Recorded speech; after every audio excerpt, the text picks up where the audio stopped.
গত ক্লাসে আমরা কি আলোচনা করেছিলাম তার মনে আছে কি একটু বলতে পারবো? আমরা গত ক্লাসটা নিয়েছিলাম আমাদের যে অভিজ্ঞতার পাশে প্রথম এবং দ্বিতীয় সেশন শেষ করেছিলাম কে বলতে পারবো? বলো কি নেটওয়ার্কের প্রয়োজনীয়তা নিয়ে আলোচনা ডেটা কমিউনিকেশন নিয়ে আলোচনা। হ্যাঁ জানি না, বলো বলো ডেটা কমিউনিকেশন আর নেটওয়ার্কের প্রয়োজনীয়তা ডেটা কমিউনিকেশন ছিল আমাদের পরে গত ক্লাসে। তার আগের দিন আমরা নেটওয়ার্কের প্রয়োজনীয়তা জানলাম, অর্থাৎ প্রসেসর শেষ করছি আমরা। আজ আমরা যেটা আলোচনা করবো একটা চিত্র দিয়ে খেয়াল করো সবাই। দেখো এখানে কিছু চিত্র দেখা যাচ্ছে, একটু চিন্তা করো, চিত্রগুলো একটু দেখো, চিন্তা করো এটা কি হতে পারে। সাগর দেখতে পাচ্ছ? আর পিছন থেকে দেখা যাচ্ছে জাহিদ, বলো তো এটা কিসের চিত্র? দেখতে পাচ্ছি এই যে ওয়াইফাই কানেকশন কম্পিউটার দেখা যাচ্ছে, টাওয়ারটাও দেখা যাচ্ছে, সাথে একটু যোগাযোগ করার চেষ্টা করছি যে কিভাবে ফোনে কথা বলা যায়, তারপরে একটু কিছু বলার চেষ্টা করতেছি। আমাদের গত ক্লাস নিয়েছিলাম যেটা কমিউনিকেশন ছিল, তার আগে ছিল কি ছিল নেটওয়ার্কের প্রয়োজনীয়তা, তার সাথে সংশ্লিষ্ট হবে না। দেখি তাহলে আজকে কি আসছে আমাদের। আমাদের আজকে পার্ট চারপাশে যত নেটওয়ার্ক, এই সবই নেটওয়ার্কের অঙ্গ, তাই না? বসো বসো, ভালোই বলছে, আসলে আইডিয়া আছে। তো আমরা দেখি এখানে দেখতে পাচ্ছি ইউজার বিটা, এই বিষয় চিনি তো আমরা, এগুলো সুইচ কেবল এগুলো সব চিনি আমরা, এটা সবাই জানি মোটামুটি, এগুলো আমাদের কম্পিউটারের ক্ষেত্রে ব্যবহৃত হয়। তাই আমরা আমাদের আজকের পাঠে ঢুকি, তার আগে আমরা দেখি যে পূর্ববর্তী সেশনে আমরা যেটা করেছিলাম ডেটা কমিউনিকেশন, সেটা কথা বলছো। সেই ডেটা কমিউনিকেশনে অনেকে হয়তো অবগত ছিলেন, জাস্ট সরকার একটু বলে যায় যে ডেটা কমিউনিকেশনে আমাদের কী কী ছিল। সেখানে আমরা দেখতে পাইছিলাম যে সিমপ্লেক্স, হাফ ডুপ্লেক্স এগুলো ছিল, তাই না? এগুলো ছিল তো নাকি? আচ্ছা, আমরা এগুলো গতদিন আমরা আলোচনা করেছিলাম, এগুলোকে বলা লাগবে যেহেতু গত ক্লাসে হয়ে গেছে, এটা আমাদের দ্বিতীয় সেশনে এটা হয়ে গেছে। তারপরে আমি জাস্ট রিভিউ হিসেবে দেখা যাচ্ছি, আমার আজকের ক্লাসটা আমরা একটু পরে ঢুকবো, ঠিক আছে? এটা নিয়ে কি কথা বলা লাগে আর আমার মনে হয় না, তাই না? আচ্ছা, তাহলে আমরা এটা দেখি, এগুলো আমরা করে আসছিলাম। তো এখন আমরা সবাই বই বের করব, আমরা সবাই 112 পেজ 112 পেজটা বের করো সবাই, আপনারা একটু বই আছে। এখানে দেখো, এখানে আমাদের এখানে বলা আছে নীরবে পাঠ, সবাই নীরবে পাঠ করবা। পাঠ করলে এখানে দেখতে পাবো কত ট্যান আছে, লেয়ার আছে, ম্যান ওয়ান, এই সম্পর্কে আমাদের আলোচনা আছে। সবাই নীরবে পাঠ করছো না? হ্যাঁ, ঠিক আছে। আচ্ছা,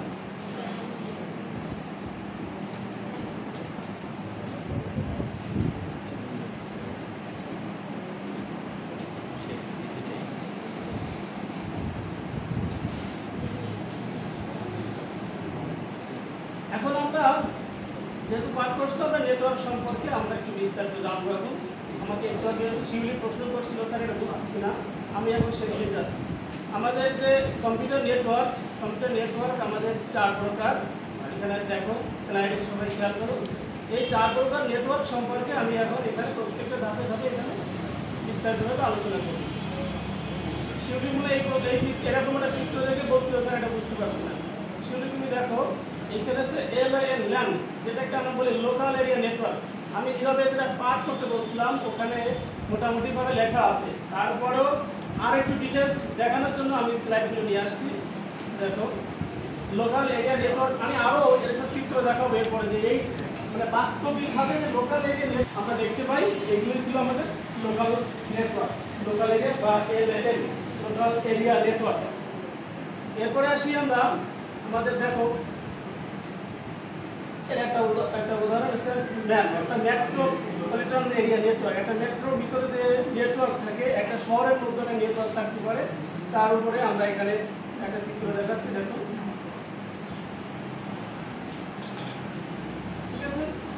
এটাকে আমরা বলি এমএল ম্যান।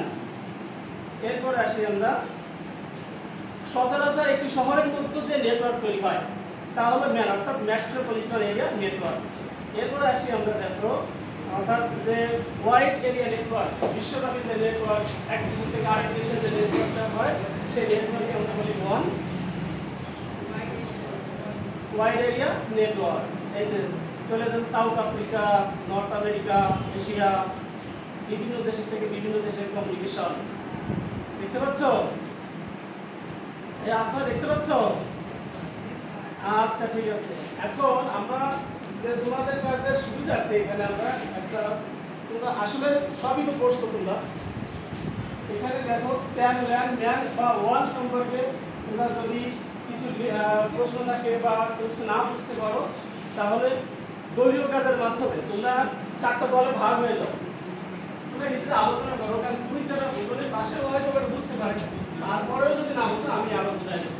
এই 4টা দল না, এই 4টা দলে ভাগ হয়ে তোমরা এই শূন্যস্থানটা পূরণ করবা যে এটা আসলে কোন ধরনের নেটওয়ার্ক, ক এবং খ।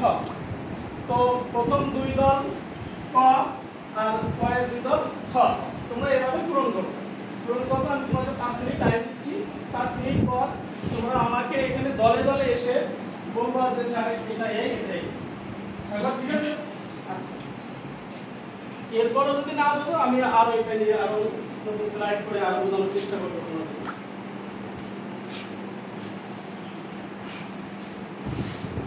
তোমাদের এখন যেহেতু কাজগুলো তোমরা মোটামুটি করছো, তাই না?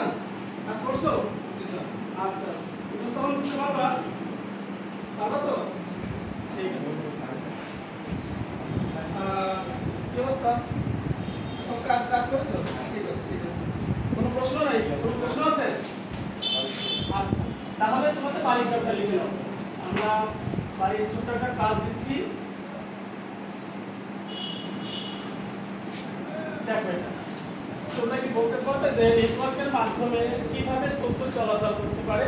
তোমার উত্তর হ্যাঁ হলে সেই পদ্ধতি বাড়ির কাজের খাতায় লিখে আসবে, আর তোমার উত্তর না হলে সপ্তম শ্রেণীতে নেটওয়ার্কিং সম্পর্কে যা জেনেছিলে এবং পরবর্তী 2টি সেশনে যা যা শিখেছি, আমাদের পূর্ববর্তীতে যা শিখেছি আমরা, তার উপর ভিত্তি করে নেটওয়ার্কের মাধ্যমে তথ্য আদান প্রদান পদ্ধতি সম্পর্কে তোমার ধারণা বাড়ির খাতায় তোমরা লিখে আনবে। অর্থাৎ আগে যে বিষয়গুলো আমরা আলোচনা করেছি। ঠিক আছে, সবাইকে ধন্যবাদ। আবার দেখা হবে। তোমার ক্লাস আজকের মতো এখানে সমাপ্ত। সারা জন্য একটা করতালি হয়ে যায়। সুন্দর ক্লাস উপস্থাপন করেছেন। আচ্ছা, ফিডব্যাকে আসেন। 3 নম্বর গ্রুপ থেকে ফিডব্যাকে আসবেন।